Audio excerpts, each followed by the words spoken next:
The Nintendo 64 was the second console I ever played, and while I got the regular games like Mario Kart, Ocarina of Time, and Mario 64, I got a few oddities as well. One such being a racing game called Destruction Derby 64. Now, I am not a huge fan of racing games. I have no desire to play or try them out, and the closest I get these days is by playing GTA. However, Destruction Derby quickly became a favorite and was always the game I would play first.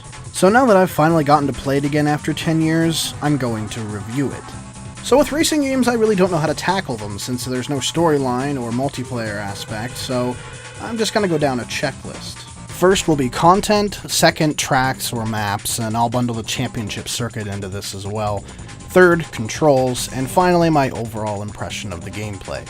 So, content. Destruction Derby has a championship mode where it takes a few tracks, bundles them together, and you race them trying to get first place, much like Mario Kart's main mode.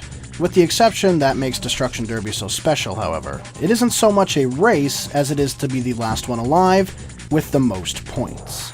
Points are acquired by smashing into other race cars. Most tracks will have 2 to 4 groups. Half the groups go one way around, the other goes the opposite way around. This makes it so you can meet them partway through and hit them head on to get the most points. You can see a car's health by the damage that it reflects on it. Perfectly fine cars look normal, a bit of damage will have their hoods off, maybe some smashed windows, then it will smoke a grey color, and then smoke black. At black smoke you can more or less just sideswipe them and they will explode. This is Destruction Derby's main draw. It isn't a race to the end, it's a race to survive and beat the ever-loving shit out of everyone.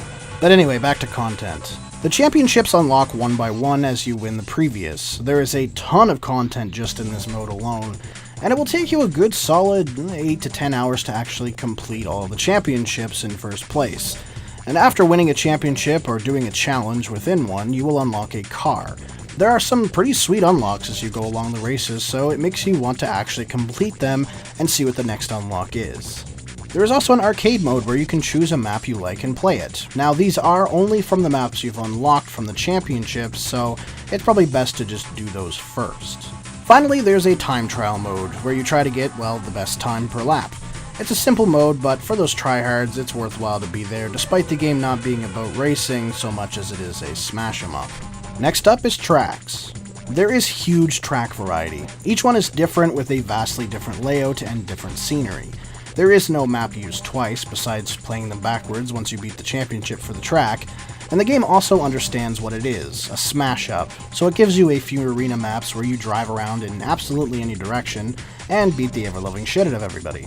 Honestly, these are the best ones, as it really takes home the game's roots, but the racetrack derbies are a ton of fun as well, with a very good variety.